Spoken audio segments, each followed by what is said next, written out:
Game 4 post-game podcast. The Raptors lose to the Heat 94-87 in OT. Series tied 2-2. Sham is with me here. Hey, I've been a Raptor fan for a long, long time. I've been seen some crazy games, lots of disappointment. Last time I was this disappointed was, I think, Game 4 of the Philly series when Oakley had that high dribble, lost the ball, Iverson hit that three, and just completely killed the ACC, killed my mood, and essentially took the series right from our grasp. And this felt like, just like that, it felt that big of a blow as the Raptors dropped a very winnable game in Miami. We'll talk about the details in a bit, I guess, but your just initial reaction to this gut-wrenching loss. Well, we'll start with the negatives. Hopefully by the end of the podcast, the voice of reason sort of will take over, but that felt like the last 6 minutes of that game, like last minute of regulation and overtime, literally felt like a balloon just deflating in a matter of seconds. It was like watching everything you've built up for 47 minutes just wither away, and you couldn't do anything about it, or seemingly couldn't do anything about it as a fan. It was like you mentioned, like top 5, I think, or at least top 3-4 most frustrating moments as a Raptor fan ever. It was just, I mean, there was a lot of factors involved. Like, obviously, you start off without JV, Kyle Lowry not being in the game in the last 6 minutes. A lot of factors led to how disappointingly we played, but the ugliness of the game, and we had, which favored us really in the game, and the way it ended, it was, and the way Dwayne Wade just sort of, you could see that, like, when we were up 2, I think it was 83, 81, I can't remember. We were up 2, we've got the ball. Corey Joseph takes like a forced, fall away jumper, and Dwayne Wade has the ball sprinting down the court, medium transition play, and everybody in the building knew he was going to tie the game, man. There was nothing we could do about it. Nothing. And the frustration for me is that, all we needed was just one, like, executable play down the stretch, one organized possession where we got a decent shot. Corey Joseph, credit to him, bailed us out a couple times on some ISO, some like low percentage shots that he had to, like, he had a arc pick and roll over. Jumper as well. Yep. He had to arc over the defense, get the rainbow shot in, and he got it to his credit. Okay, good, move on. Take that as, like, basically icing on the cake. It's extra, it's bonus.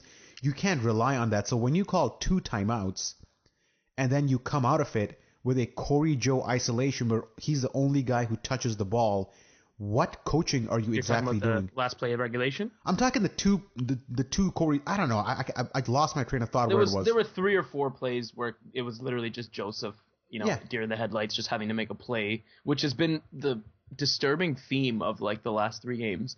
The Raptors just not being able to execute, and then it comes down to the last 6 seconds of the shot clock, and Lowry's better at it than Joseph, but, like, really those are low percentage shots, and it's killing us. It's absolutely where's the coaching? Us. Like, where's the coaching? Like, what are we doing in that huddle that we need a timeout? Where's Biyombo? We'll get to Biyombo. Let's just talk about the play calling. Many moves, right? Let's just talk about the play calling right now. Yeah. Just, you come out of a timeout. It's a crunch possession. You got to get a high percentage look. And what you do is you waste away the first 18 seconds of the shot clock, and then you have Corey Joe take, like, a 18-footer or a fadeaway 9-footer with, like, a guy outstretched.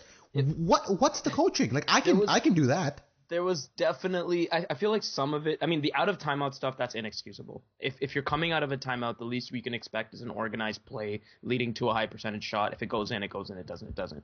But the you know what I mean? Like, the in between timeout plays, I think a lot of it, we got to give Miami some credit. I mean, they were playing great on the ball defense in overtime, like that Joe Johnson block on DeRozan, like a few other plays that I could point to. Justice Winslow's lockdown play on Joseph on the pick and roll, like when they switched and you had Winslow on Joseph. There was a couple of plays where they just made great individual stops. So, like, you got to give some credit to the Heat, but it was like, to have absolutely nothing run out of a timeout twice was pretty pathetic. And, I mean, obviously the Raptors had their backs against the wall without Lowry, and DeRozan shooting like crap, basically being non-existent.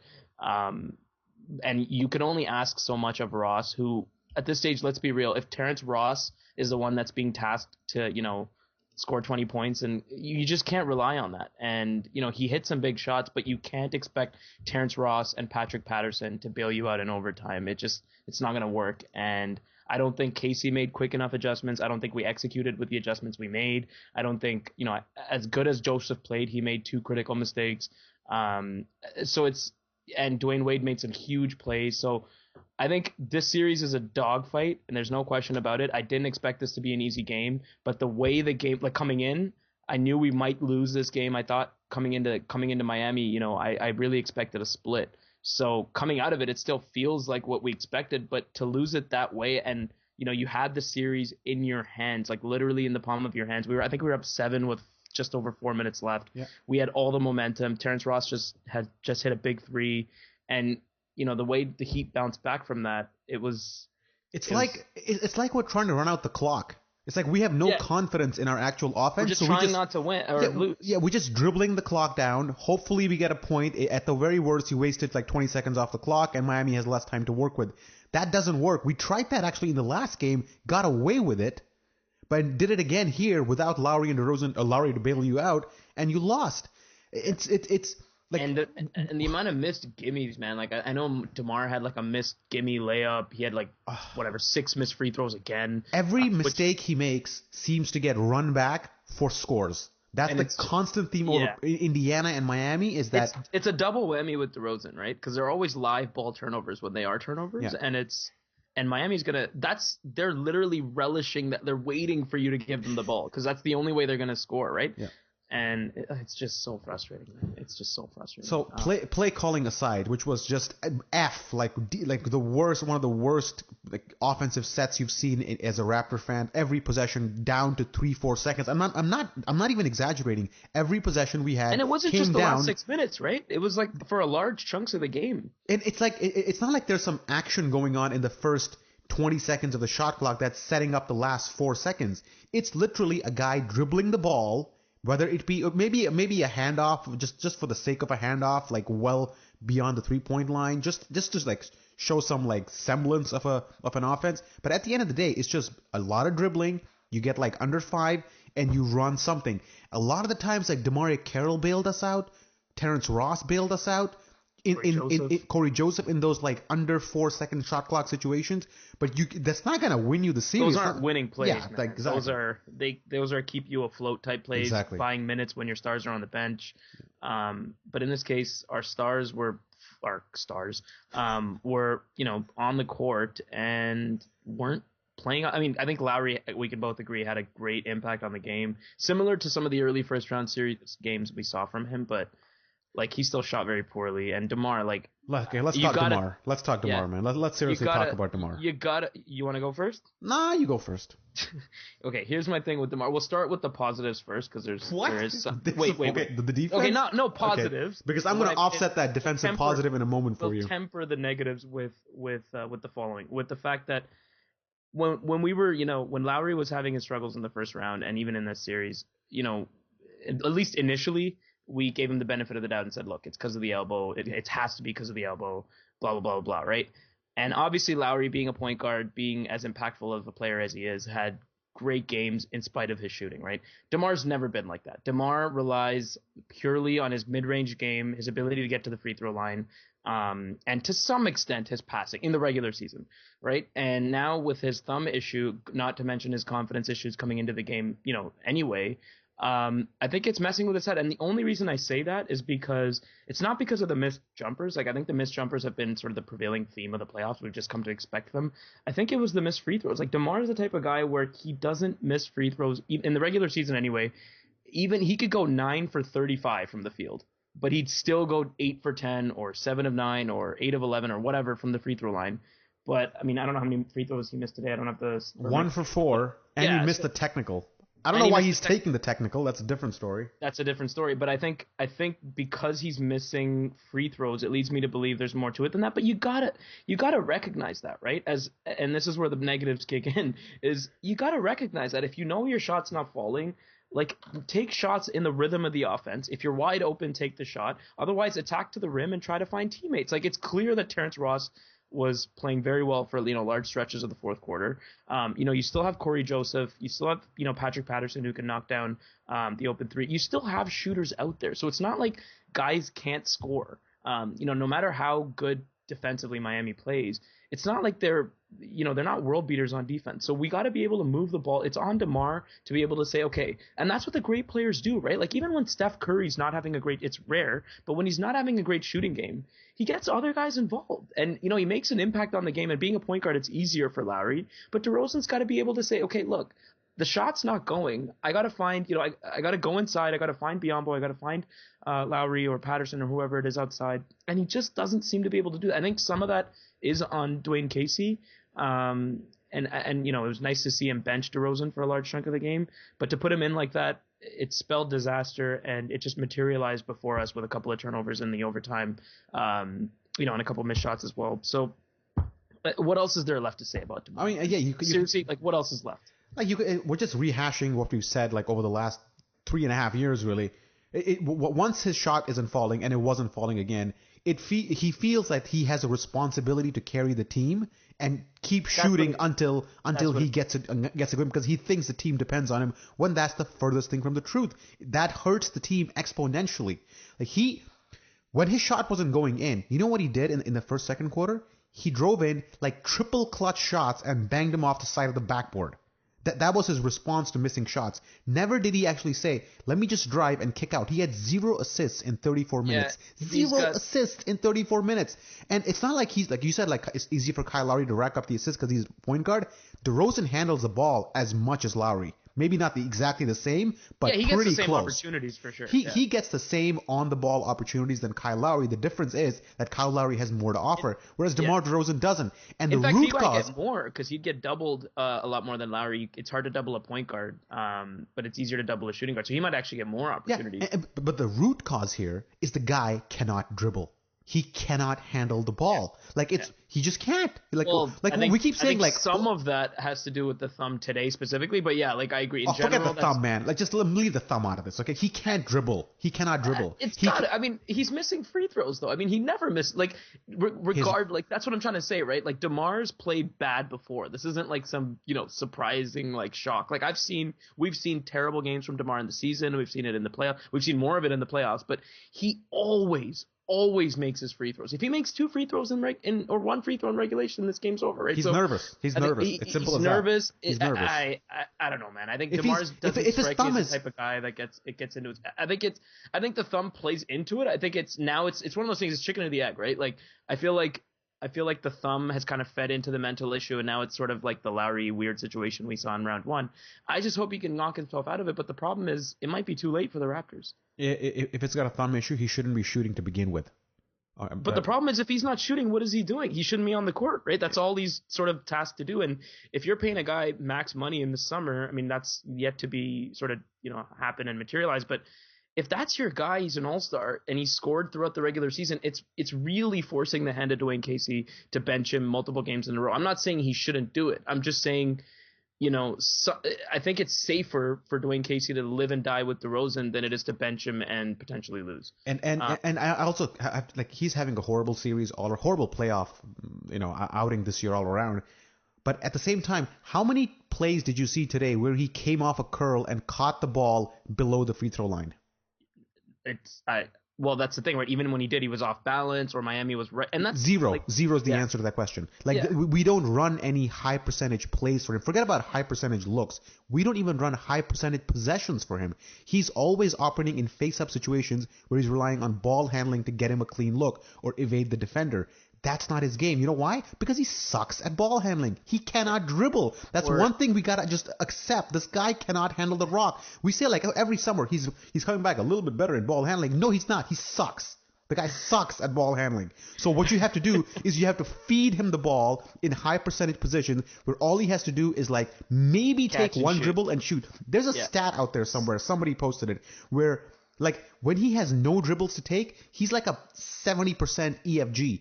With every single dribble he takes, his percentages drop like considerably. So much so that if he's taking 7 dribbles, it's like 0%. You cannot ask the guy to handle the rock. Simple as that. So you got to, as a coach, you have to take that in and design something to get your star player off. You can't be doing the same shit over and over again. Yeah, no, I totally agree with the play calling element of it, right? I think DeMar, you need to be able to, if you realize that he's not shooting well, especially off the dribble, and that's the thing, right? Like 16 seconds on the clock, Joseph will come down, he'll be playing tight, Richardson or whoever will be tight on him, and then it wilts down to 10, and then you're like, okay, guys are stagnant on the wing, and then DeMar picks it up, and then you're like, okay, here we go. And then, it's 8 seconds left, top of the key, and then he's just going off the dribble, trying to, ISO his man. That's, a separate issue of Dwane Casey's, right? The other issue that I'll address is playing him in the first place. Now, going into the overtime, we were already struggling from the field. I think we were shooting like 42 or 41% or something from the field for the game. We were being out rebounded, which is, we'll get into the Biyombo issue later, but that, that's a separate issue, right? But without Lowry in that situation, you're not going to get your scoring. You're not going to get the bulk of your scoring anyway to match up against Johnson and Wade and Dragic and all the other options from Miami from just Joseph, Patterson, and Ross. So I think Dwane Casey inserting DeRozan there and going, you know what, this is it. Like without Lowry, I either win this without, with DeMar, or I lose it without. And I think he inserted DeRozan, so I had no problems with that. But what I did have a problem with is exactly what you're saying, is running the plays. I think, especially coming out of timeouts, man, like run something, right? Like that's like in high school basketball, that's like a basic fundamental thing, like a big flash up to the top, high screen and roll, kick and pop, a backdoor cut, like something. If you got to get movement from your wings on offense, otherwise you're doomed. And especially if you're playing a small lineup. So it's just, I don't know, man. It was so puzzling. But here's the nugget of positivity that I see in all of this, right? It's hard to find it. It really is. It took me almost 17 minutes in this pod to get there. But I think if there is a positive we can take, right? Like I said before, coming into this game or coming into this two game set in Miami, I expected us to win one of two. And I think coming into today, even I genuinely I actually expected us to lose game 3 and win game 4. But the way we won game 3 and then losing JV and, Miami being desperate on their home court, I expected them to win. But having the game in hand at that stage was really disappointing. But if we kind of journey back, I think last pod we did after game 3, or I can't remember if it's game 3 or 2, but game 3 was basically a mirror image of game 1. And now I feel like game 4 is kind of a mirror image of game 2. Miami could easily be up 3-1 in this series. Like, let's not forget that this exact same situation happened to us in game 2, with our backs against the wall, down 8. 4 minutes left, and we somehow scratch and claw. JV makes some great plays. We get into overtime. Basically, the Dwayne Wade of the Raptors, so to speak, making great plays down the stretch. Basically, just single-handedly taking us to overtime, and then a team effort in overtime to win it, shutting down the opponent too. And I feel like literally exactly the reverse happened tonight. So DeRozan, I have nothing more to say except the guy's confidence is shot. I mean, that play where he just kicked the ball off Dragic's face. That when he was trying to dribble, all, right? I mean, that said it all. That I shows feel like you. The only positive of that play was that it hit Dragic in the face. He almost lost a third tooth this season. The series, man. The series, yeah. So DeRozan, I think his confidence is an issue because you saw his body language after that play where he, which is weird, man. I've never seen DeMar like that. His shoulders were sagging. He just knew that his coach had benched him. That he knew that he was in the game only because because there was no other option at that point. And that's the reason he was in the game. And he knew, and he struggled, and he had that one layup. But other than that, 4 for 17 for the night, 9 points, 3 rebounds, minus 11. That's a team worst. Yeah. It was just to finish the DeMar's point. A couple things. I think 2 things worry me about DeMar going forward. Number one, his jumpers were short. Like a lot of his jumpers were short, and I know a lot of his shots are not great shots anyway. But he's a bad shot maker, and he was short on his jumpers, which is usually a sign of your legs aren't into it, you're not confident, sort of what we saw from Lowry in some of the, in game 1 and so on.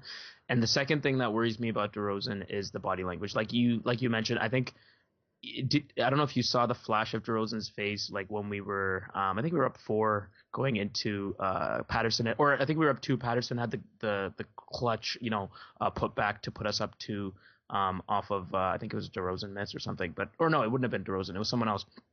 But DeRozan was on the bench, and they, panned the bench, and DeRozan, like everyone was jumping, and DeMar was visibly upset. Like he was happy that the team was playing well, but you could tell it was like. Would it be unfair to say that this guy thinks more about himself than the team? I don't think I'm there yet, but it definitely, you can see signs of it at times, and it's really weird, right? Because DeMar doesn't strike you as a selfish guy, but it almost feels like he is in practical senses, or at certain chunks of the game for sure. Like, would you think DeMar is a selfish guy? Like I would never associate him as somebody who's selfish or conceited or proud or anything like that. He seems like a very humble guy, but his game speaks otherwise. Either that or he's just a dumb player. I don't think he's a dumb player, so I'm left a little confused because all his actions on the court indicate that he's a selfish player because he's not even looking to pass. Yeah. It's one thing to like try to pass and have that pass picked off, or make a bad pass or make a bad black read. Hole, man. He's not even looking. I mean, even his teammates are not even expecting passes. Usually you're in a catch ready situation or a shoot ready situation where when somebody's driving, he's not even there. His teammates are just like literally heels on the ground, hands to the side, just watching. That's take a toll on your team, man. Yeah. I mean, there's this one play where DeMar Carroll's like on the break, and DeRozan's like running on the left, and he's not even looking at DeRozan. He's like, "I'm taking this all the way, man." Like, yeah, it was bad, and I think bad got to worse, and then worse got to worst. Yeah. It just got worse and worse and worse as the game went on. Yeah. It was disappointing, man. Miami was giving us this game on a silver platter for about 46 minutes, and then Kyle fouled out, and Dwane Wade. Despite all that, I mean, all we needed to do at the end of the day to win this game in regulation was run, of the 3 possessions we failed at miserably, just have one successful possession where somebody gets fouled or gets a decent look. Instead, Dwane Casey did 0 coaching. Nothing. What did he do? I'm still perplexed. It wasn't just DeMar's fault, did he? Right? Like, no, like I'm Joseph, not. I think Joseph missed a couple. Yeah, you're pointing to the play calling. Yeah, I'm just talking about the set coming out of a timeout or out of like a situation where he's like yelling on the sideline, making all these hand gestures, like do this, and I see. Okay, what does that translate to on the court? And it's Corey Joe using a screen, making the screen go away, and then taking like a ridiculous shot, and then somehow. Well, a couple of them went in. Honestly, I wasn't that pissed about the last shot in regulation. It wasn't the best shot. It's like the same shot as Kyle Lowry took in the end of game. Like, it's the lack of creativity coming out of a timeout. Yeah. When a coach, like, you got to do something, you got to get some. Unless you have Dwane Wade, then it makes sense. Go 1-on-1, set a screen, and you got Dwane freaking Wade. If you don't have the talent to do it, you got to generate points on team offense. Like, generate something at the top of the key going towards the basket, crash the glass. I don't know, like get guys cutting towards the basket, get your big flashing to the top for screen. Like, you need some movement early in the shot clock, or you don't have ISO Joe or Dwane Wade on your team, right? So. Yeah. Let's move on to Kyle Lowry, man. Let's just start at the end here. His 6th foul was a hook, which they called on him on a drive to the rim, which I thought was an and one to start with. Looking at the replay, yes, it's a foul. It's a foul. He hooked him, and he also grabbed his jersey slightly. It's a foul. Does Dwane Wade do that a lot? Yeah, maybe. But, that's a foul, so I have no complaints about his. I have a couple of issues about a couple of his earlier calls, but on the foul that he actually got fouled out on, I think it's. You're not a referee guy, though, right? No, I generally don't blame the referees for anything, and I don't think they had a big influence here. I think the Raptors deserved to lose, given how they played in the last round. They play today. I think there was some ticky-tack stuff in the second or third. It was reasonably fair. I think the foul was a foul. Yeah. Lowry really shouldn't be in the position with 5 fouls at that juncture of the game, but I mean, it was a scrappy game, right? Like, Lowry made half of the plays he made because of the aggression he showed. Yeah. So he had a couple of excellent finds for Bismack Biyombo where he like cut across the key and then dumped it off like over his shoulder Bismack almost. Didn't finish, but it was great, man. Yeah, you're forgiving of his 2 for 11 line because he had 9 assists and 7 rebounds and 4 steals. Like, he's contributing elsewhere, so you're not nearly as critical of him as you are of DeMar DeRozan, and it's really unfair to lump these two together because they both shot poorly. Yeah, and the problem is the one-dimensional aspect of DeRozan's game is just being completely, shown off to everyone right now. Like, it's being completely exposed. Lowry is not a one-dimensional player. He is probably the most multi-dimensional player we have on our team, if not in the league. DeRozan is 100% the opposite. He's very good at one thing, and he's been crap at that throughout the playoffs. So he's essentially useless. That sounds terrible to say about a guy that might show up in this uniform making $26 million next year, but he's useless. Like, he's actually useless. Like, he was a -9 in the last 6 minutes he was on the court. His numbers speak for themselves, man. Like, he doesn't do anything else on the court. He doesn't offer any. I think we've beat the DeMar's. Yeah. We're talking about Lowry. You're the one who went back to DeRozan. But we're talking about Lowry. With Lowry, I think, like, it's hard not to contrast the two because of how, you know, important they are as a scoring punch in our backcourt and how good they've been. But, like, I think Lowry gets a pass. I mean, obviously he really shouldn't be fouling out. I think we should expect him to, you know, have the discipline to stay in the game. But, you know, that's why he makes the plays he makes, right? And really, if this team boasts the depth that we shouldn't have lost this game even if Lowry was out, right? Because we had a 4-point or 2-point lead with 1:30 left. I mean, all you need is it was as I said before, you had 3 chances to get like 1 point and you win this game. Yeah, if Joseph makes that last shot or executes on the previous possession or we get the stop on the Dwayne Wade duck in, we win this game, and you don't need Lowry on the court to do it. But can we just talk about his shooting again? It's 2 for 11, 0 for 6 from 3-point line. We've talked about his potential injury to his elbow. Somebody took a picture of his elbow and like zoomed in like 10 times, and his elbow looks messed up. It's got like his elbow has its own elbow coming out. Like, if you look at it closely, it's wonky, man. Yeah, it's got this weird like golf ball sized tip. It's weird. We'll talk about that in the offseason because I really do think that Kyle Lowry, for the second year in a row, his injury situation has been mismanaged grossly by the club, and we're seeing it in the postseason. Other than that, I don't have much to say about Lowry other than that his shooting was poor. Other than that, he was brilliant. I think if he had hit like 3 more shots, it would have been like close to a triple-double game for him. He makes winning plays, man. Like, when he's on the court, it's... God. If he was on the court in the last minutes, like, we win this game. No doubt we win this game.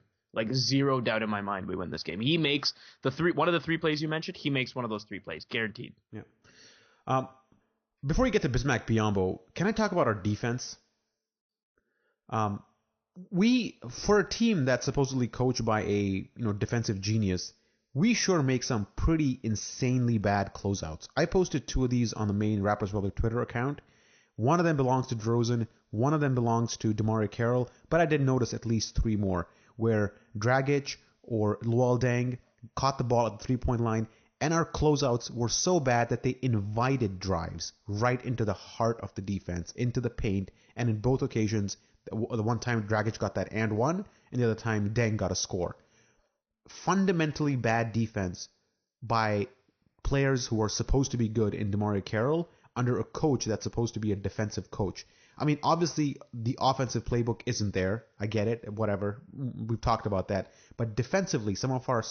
Like, we're aggressive in one-on-one defenders, but in situations where you have to scramble and close out, we have been poor for a long, long time.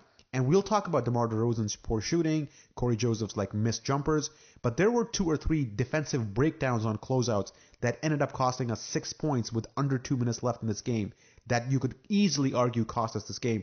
And that's the thing that doesn't compute in my mind, is that why are we so poor at closeouts?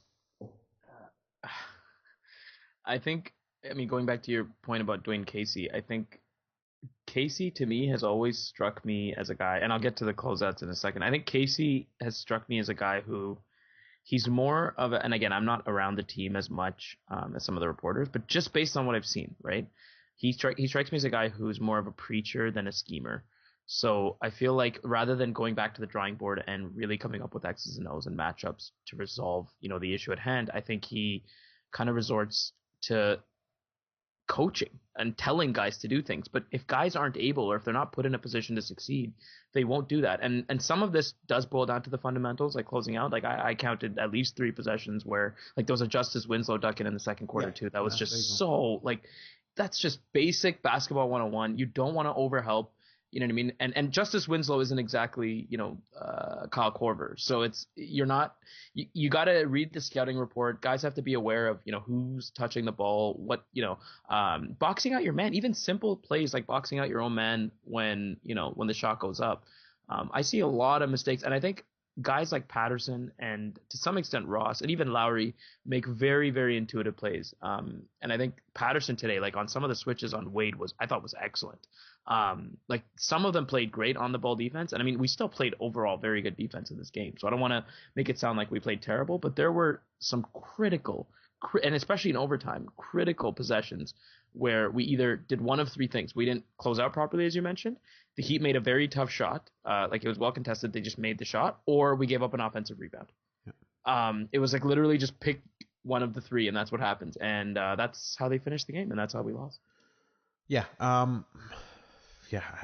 I don't know, man. Like I'm almost like emotionally distraught after. Here's the thing, I need therapy after this game. Here's the thing, right, Zara? Like after game 2, like the Heat fans would have probably been saying the same thing. Like coming into the series, I really didn't expect anything less than 7 games. Yeah, same here. And, 6 or 7. It's just the way we lost, man. That's all. I totally agree. And we've got the recency bias. We've got all the emotions of the game and all that. But I mean, really, like this has been 4 very, very tightly contested games. 3 of the 4 games have gone to overtime. You know, the margins have been very small. Like obviously, a team has dominated every overtime session, but overall, it's been very, very tightly contested. So I didn't expect us to just coast to victory, even when we were up 6 or 5 with 3 minutes left.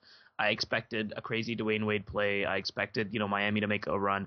Every single time you think we've put away the Heat, they make a dagger 3. We break down defensively. We miss a free throw. Like, this is the playoffs, and I've just come to expect this now from the Raptors. It's been 3 seasons in a row. I do not expect an easy series win. So I think this will kind of sink in tomorrow and be like, okay, let's just regroup. We think we have Game 5. Coming back for Game 6 is going to be immensely difficult regardless. So I think we just got to be mentally prepared for a 7-game series at this point, man. Which sounds scary, but you want to talk about Bebe or you want to talk about Biyombo next? Lack thereof. Okay, yeah. So here's a crazy stat. Okay, let's set some context here. Bismack Biyombo came in for JV, started, played 31 minutes, was absolutely amazing. 13 rebounds, 13 points, 4 of 6 shooting, 5 for 5 free throws. Quarter. Basically ended whatever was left of Amari Stoudemire. and it was just a dominant force in the middle where he got the rebounds, he was contesting. There was a lot of Dwayne Wade hit some tough shots over Biyombo, but Biyombo also bettered him on a few shots and changed a couple. Basically had a massive impact defensively and also like held his own offensively. Dwane Casey laid on, decided to go with Patrick Patterson. It did not make any offense-defense switches at all late in the fourth quarter or OT. It's almost like he didn't know. Like it was almost like it was too confusing for him to figure out who should be playing offense, defense, what the timeout situation was, who's shooting free throws, how the ball gets inbounded. Yeah. I think none of those factors actually went into his computation of who the lineup on the court should be. Ending result is that Bismack Biyombo played 2 seconds in OT. Arguably our best player on the night played 2 seconds in OT. The guy who was dominating the glass with 2 fouls, yeah. 2 seconds in OT. The Raptors lost the rebounding edge in OT 4-1. They only had 1 rebound in overtime. And all their points were at the basket. So you've lost the one rim protector that's on your line. I'm looking at the Heat. I'm looking at the Heat shot chart right now. Go to ESPN under play-by-play. Pull up the Heat shot chart in OT. Dude, everything is at the rim. There's nothing. There's like 3 shots which were like. They recognize that, right? Like, and we should have recognized that with no Hang on, Sean. Let me just make sure the listener fully understands what I'm trying to say here. Yeah. Everything the Heat shot in overtime was at the rim. Everything, like within like 5 feet or within like most of it was within 2 feet, and 1 shot was. So that's like from minute 5 to minute 1. Yes, everything. Yeah. Now, guess what? Bismack Biyombo is not in there. Like, why can't a coach figure out that, dude, everything's at the rim? Patrick Patterson is like, yeah, he's a better offensive player, but it's not like we're... He's not a shot blocker. He's not a rim protector by any means. Our problem right now is Dwayne Wade, Luol Deng, Goran Dragic, and Joe Johnson driving to the rim and getting easy scores. Get Biyombo in there, dude. Or at least play offense-defense so he's in there for at least half the time. Yeah. Biyombo was plus 11 today, 4 for 6 from the field, 5 for 5 from the free throw line. Biyombo played very, very he filled in admirably for JV. I think he was a poor man's JV tonight, and to not have him in the closing stretches, especially with Joseph, because I think Joseph and Biyombo play very well together. Like what? Like we saw that. Like me and you, like above average or average to above average basketball fans saw that 30 seconds into overtime. I saw that literally 30 seconds. I'll give Dwane Casey 30 seconds, benefit of the doubt. A minute into overtime, we saw that.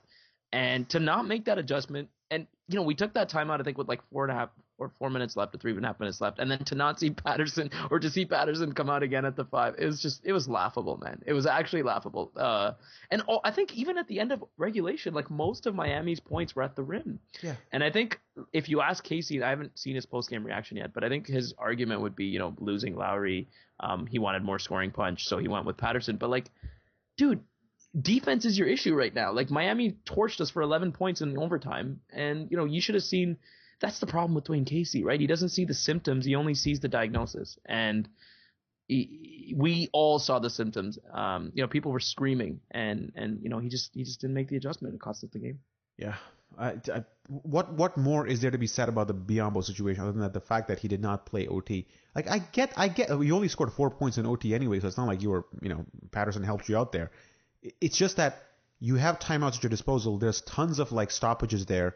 You can play offense, defense. And the Heat were calling timeout a lot too, so it's not like you didn't have opportunities to sub in, sub out. You just didn't do it for some reason. And what I guess his explanation is that he needed more offense, but that didn't work either. And here's the thing, man.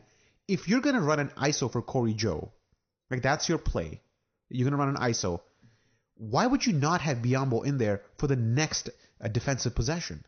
Because you're taking an ISO. At least Biyombo would give you the chance of an offensive rebound, or he would give you defense. It's basic stuff. Like if you know that's going to be your shot, why would you not think one possession ahead defensively in overtime? Or take a timeout if that's what you need to get Biyombo in the game, right? Like to go offense, defense, or use the free throw line as a chance to get him in. Because I don't know, man. I'm actually lost for words. Like I think there were so many mistakes made down the stretch that we could literally have an hour podcast about each one. And I think, DeMar, Bismack not playing, lack of play calling, Kyle Lowry, just sheer fact that Kyle Lowry wasn't in the game. And guys like Ross just sort of disappearing going into the overtime. I thought he played very well in the fourth quarter, and that's the problem with Ross, right? No. I disagree. I don't think it's a problem with Ross. What did we run for Ross in OT? Nothing. I don't think we meant anything for Ross. No, what I mean is he follows up a couple of made threes with a couple of boneheaded turnovers, which we saw again today. But the game was over at that time, man. I agree. But I think you just I don't think Ross is the issue here at all, man. I think Ross had an amazing fourth quarter, and the only thing Casey did right today was bench DeMar DeRozan for the 8 minutes or whatever it was. Was minus 11 though, right? I mean, dude, but the guy hit some massive shots that give us that 7-point lead. I agree. He had 2 threes that basically. And I think his plus minus is misleading because he was there at the end of the game where the Heat scored like 7 points on those 2 turnovers. And that was with DeMar as well. So forget about that.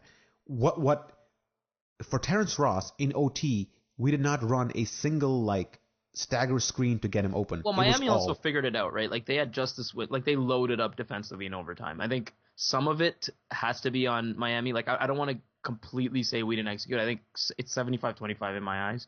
I think Dwane Casey really needs to take a long, hard look in the mirror. And game 4 of the playoffs is really not the time to be doing this in the second round. But he's really got to take a long, hard look in the mirror and say, do I have an offensive scheme? Like, do I? It's a bit late for that, Sham, as you said. I'm serious. During the game, it's easy to start.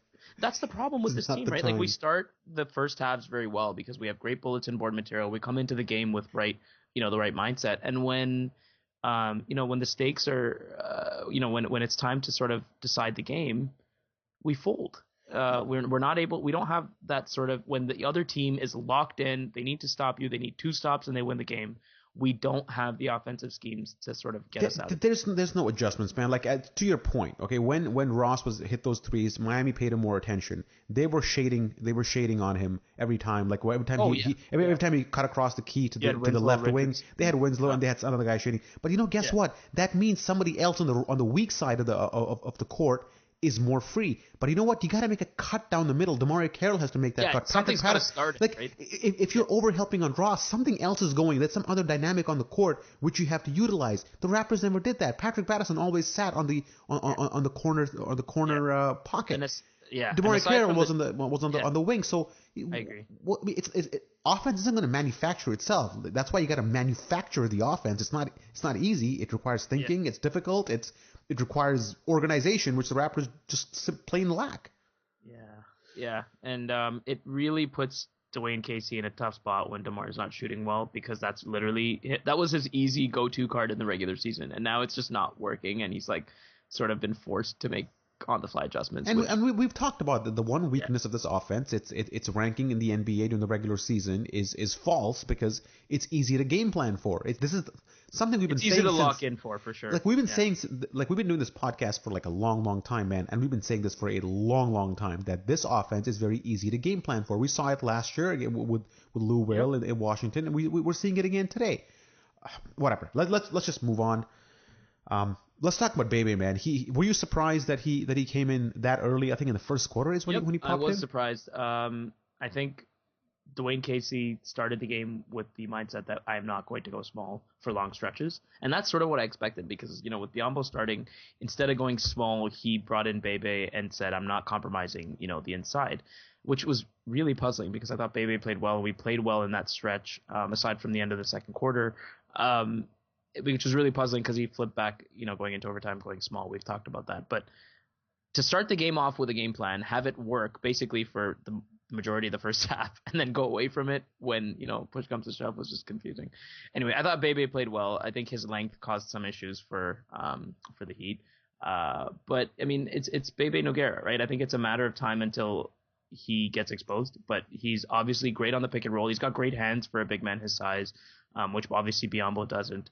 So he's got a lot of intuitive aspects to his game that I think will help us. But it's like he was buying minutes at that point, right? Like you're not going to go more than, longer than 6, 7 minute stretches with Bebe in there.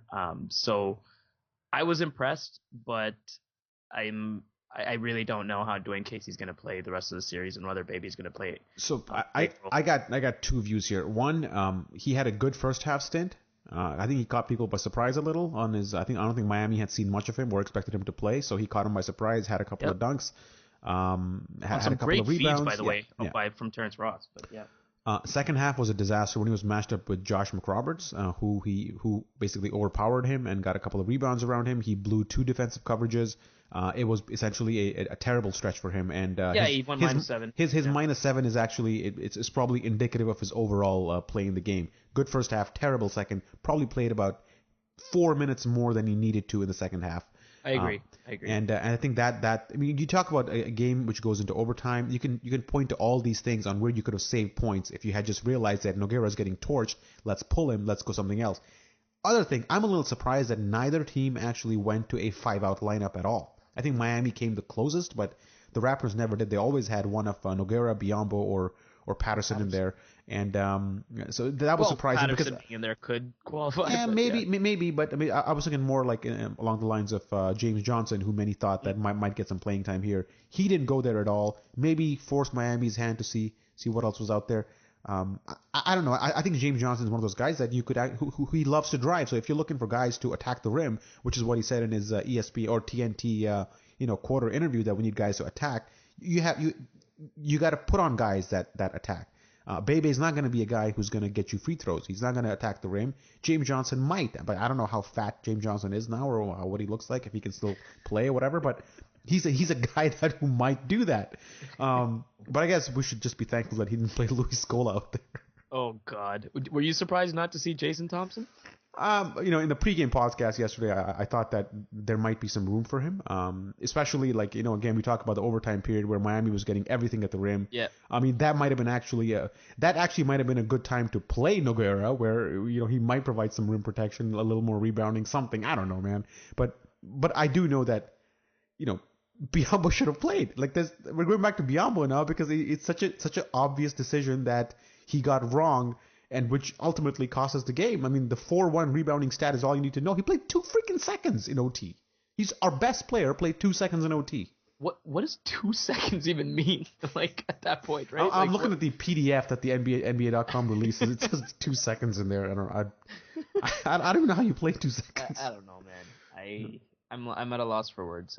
This will sink in tomorrow at some point, and we'll just regroup. And it's tough. I think the other thing we got to forget about or remember about this series is it's a game every 2 days, or both teams are playing the same games. But to make on-the-fly adjustments, like putting guys like James Johnson, Jason Thompson, Luis Scola into the lineup, who basically haven't touched the floor, I guess, besides Scola for like long stretches of time. So it's tough on Dwane Casey to go to guys like that on such short notice, but I mean, guys have to step up, right? Like it's that time of the year, and without JV, I think the Raptors. Oh, JV, I love you, buddy. We miss you. We miss you so much, man. This game, we could have won this game by 16 points. By JV, boy, love the guy. Love the guy.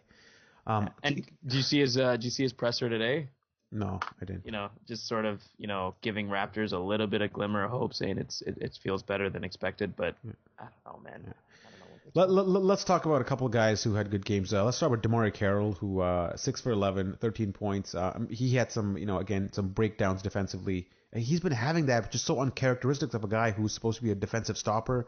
He's just making some brain fart defensive plays. Though. Yeah. I don't really classify him in the Patterson category as a good help defender. He's more of a one-on-one. But some big offense from him in that third quarter. I think he was immense in that third. I don't know how much he had. Like, this PDF is so not user friendly that they released. God damn it. Anyway. Yeah, we went 27 for 11, I think, or 16 in the third quarter, and part of that mostly because of DeMar Carroll. Yeah, keep talking while I look up what he did in the fourth quarter. No, I thought DeMar Carroll played really well, aside from probably a couple of overhelp scenarios, as you mentioned, and then a couple of, like, not so great shots in overtime. Okay, I found it, man. Don't worry about it. Could be put on Dwane Casey or him. 5 for 5 in the third quarter. Played all 12 minutes, 10 points, and was huge. And a lot of his offense was, again, very similar, like late shot clock situation. They just kind of hand him the ball. DeMar, good luck with that, and he creates something out of it with that leaner he's got, or he attacks the rim and throws up like a little soft hook.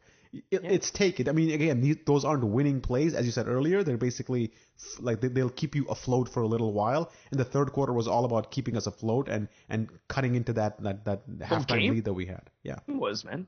Yeah, most of the game was with Lowry and DeRozan, shitting the bed offensively. Yeah. And let's talk about Patrick Patterson, who not the greatest offensive game, but just defensively, he's guarding everybody. He was guarding Winslow, Johnson, Dang, Wade. Just amazing defensive performance by Patterson again. Multiple positions, even Dragic when he shows on the screen and roll, like he played very well defensively. That's sort of the luxury you have with Patterson out there, right? Yeah, like I think he's shown that all season. He's shown the ability to guard multiple positions. I don't think it's a surprise. It's needed more than ever with JV out. This is the kind of performance we should expect from Patterson. And guys like Ross and Corey Joseph and others have to step up as well. And I think for the most part they did. But and Patterson's a smart player. Like you don't expect a lot of boneheaded plays from Patterson. He doesn't offset a lot of the positives with negatives. So it's just nice to have, and it's a card in hand for Dwane Casey, right? Yeah, and just a couple of not just notes I had written here. I mean, so listener, we record this podcast right after the game ends, like literally, seconds after the buzzer sounds. So we're a bit disorganized, kind of like Dwane Casey's offense on this one. But I do recall like two massive turnovers to start the fourth quarter. One of them by Norman Powell, who drove from the right wing underneath the basket and just threw it straight out of bounds. That was preceded by Kyle Lowry just turning the ball over to Dragic. Again, in a game that goes to OT, the margins are so slim. You can point to any of these mental mistakes, these errors that can cost you the game, and those two turnovers really stick out to me. And Powell had that great steal on Dragic and threw the dunk on the after the steal. But the lasting memory for me of him is that turnover and the fact that, and I don't expect him to do this, Dwayne Wade just manhandled him again. Yeah. Yep.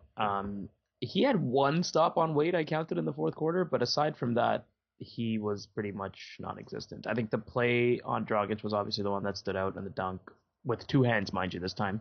I think. Do you see a place for Powell in this series? I don't, just because if he's not guarding Dwayne Wade well, it's not like offensively he's giving you much. So aside from the three he had today, that was a big three. I don't see him being a consistent answer anymore. I think with Wade, obviously he can't guard him just because Dwayne Wade. Can has anyone the guard savvy. Dwayne Wade right now? Well, maybe DeMar Carroll is probably I can count to as and then maybe with Bismack behind the defense as a help defender, you can slow down Wade, but that's about it. And the thing with Powell is that the only guy he can guard is Luol Deng, really. Or Dragic, I would say he has a better chance of guarding, because Joe Johnson he can't guard. Johnson loves guys who are shorter than him, who he can shoot over and kind of back down, so he would get killed there. Dragic is the one guy I don't think we have put Powell on him, but what does that imply for Corey Joe? Does he guard somebody else? Like it gets a little convoluted. You need some size in the backcourt against the Heat, and I'm sure there is a place for him. It's just not guarding Wade, and it's not guarding Johnson. It's guarding one of those other wings, but that has implications for who DeMar DeRozan guards, which is another big problem. So I don't know. It's just I kind of agree with you. It's going to be tough finding time for him. It's going to be spotty here and there. So I don't know. But you can't just ask him to guard Dwayne Wade again. That's for sure. Yeah, I think Casey will probably resort to putting him in, seeing what's there, getting his feet wet, and if it's not there, yanking him. He went to him in the second half more than I thought he would, but he made a couple of good plays. It's not like he had a terrible game. It's just I don't think he's going to have the impact he had in the Indiana series. Yeah, okay, so I think I think we're about 50 minutes into this podcast, and I think I'm going to leave it at that, man. It's, it's past midnight, and we're going to post this, and... Thoughts going into Game 5, no? I got to call it. I'm not going to talk about it in detail. I don't think I have much. We'll just let it sit. Yeah, let somebody else talk about it. But just quick prediction time. I got to say, Game 5, home game. It's a win. You have to say it's a win. I mean, this is right on schedule, man. What I'm not going to say, split the home, and then is that DeRozan and Lowry are due, because I've been looking like an idiot saying that every single time they have a poor game. You called the game 3 for Lowry. But yeah, a broken clock is right twice a day. So I'm going to call a win just because home crowd momentum, blah, blah, blah. So that's what do you think? Just give me a short answer. I don't want any detail analysis. Yeah, I'm in the same camp as you, man. We have to, so we will. I couldn't decide on how to call this series, so I kind of copped out and said Raptors in 6 or 7. And as we are here with 4 games in, I can totally see why I said 6 or 7, because you really can't tell. This series could go either way, and it's been close. I always thought it was going to be close. I called Raptors in 6 or 7. At this point, I'm leaning more towards 7, honestly, but. This is a tough series to call, man. It's a tough series to bet on. The Heat are bad without Hassan Whiteside, though, man. They are a bad team. They're beatable. Apparently not. So I think it's going to hinge on Whiteside's health, obviously. I don't think he's going to be back. It looks like it anyway. I have no idea, obviously. But if he's out, I think you got to give us the edge, just because I don't see Lowry fouling out again. DeMar's played very, very bad. But I will say I don't expect him to be this bad again. You play that game again 10 times, we'd win 9 of them. Dude, JV's going to pull a Willis Reed.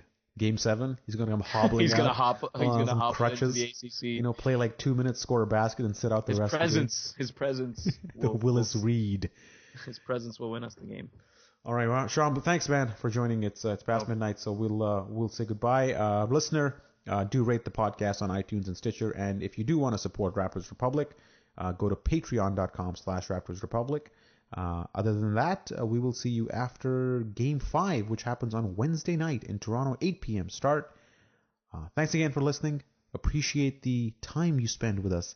Hopefully we weren't too incoherent and gave you some cathartic release after Game 4. You feel better, Sham, after this one? A little better? I do. Yeah, just a bit. A bit. Tomorrow would be another day. Hopefully the listener feels a little better as well. That's why we do this, man. This is therapy. See you later.